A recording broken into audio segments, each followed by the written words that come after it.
Assalamualaikum warahmatullahi wabarakatuh. Perkenalkan, nama saya Syahrul Aflah. Saya akan mempresentasikan hasil kerja saya yang berjudul Momentum dan Tumbukan. Momentum dan tumbukan. Pengertian momentum. Momentum adalah ukuran kesukaan untuk memberhentikan suatu benda dan didefinisikan sebagai hasil kali dengan kecepatan. Momentum disebut juga pusa sehingga dilambangkan dengan P.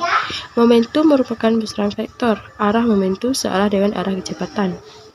Secara matematis, momentum dapat dinyatakan dengan persamaan P sama dengan M dikali F. Dengan keterangan M adalah massa benda, F adalah kecepatan benda, P adalah momentum benda. Kemudian hukum kekalan momentum.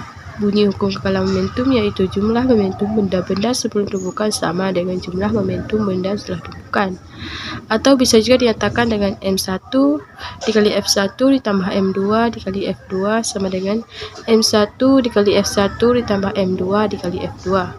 Dan keterangan M1 adalah massa benda 1, M2 adalah massa benda 2, F1 adalah kecepatan benda 1 sebelum tumbukan, F2 adalah kecepatan benda 2 setelah tumbukan. Selanjutnya adalah tumbukan. Tumbukan antar benda merupakan peristiwa yang sering kita jumpai dalam kehidupan sehari-hari. Tumbukan dapat diketahui berdasarkan nilai koefisien tumbukan dari dua benda yang ditumbukan.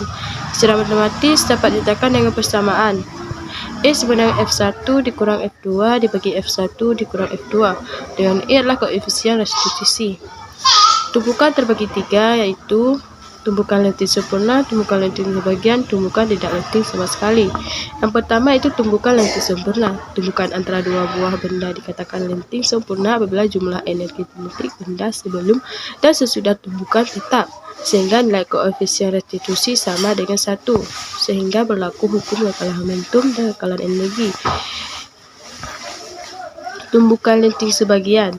Yang kedua itu tumbukan lenting sebagian. Pada tumbukan ini tidak berlaku hukum kekalan energi dan hanya berlaku hukum kekalan momentum karena terjadi perubahan energi kinetik sebelum dan sesudah tumbukan. Koefisien restitusi mempunyai nilai antara 0 dan 1. Dinyatakan persamaan M dikali F1 dikali F1 ditambah M2 dikali F2 sama dengan M1 dikali F1 ditambah M2 dikali F2.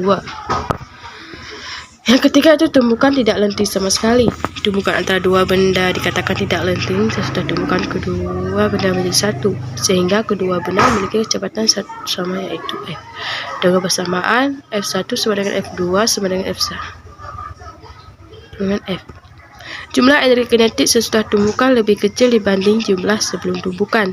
Nilai koefisien restitusi pada tumbukan tidak lenting sama sekali adalah 0, sehingga berlaku hukum kekalan momentum dengan dinyatakan persamaan M1 dikali F1 ditambah M2 dikali F2 sama dengan M1 ditambah M2 dikali dan F.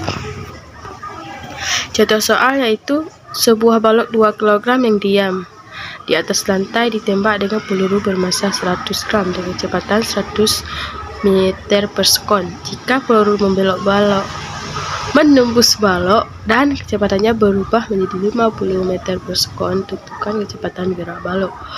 Jawab yang pertama yaitu M1 F1 ditambah M2 dikali F2 sama dengan M1 dikali F1 ditambah M2 dikali F2. Yaitu nilai M1 nya itu 0,1 dikali dengan nilai F1 yaitu 100 ditambah dengan nilai M2 dikali F2 yaitu 0 sama dengan 0,1 dikali 50 ditambah 2 F2 2F sama dengan 5 F2 sama dengan 2,5 meter per sekon.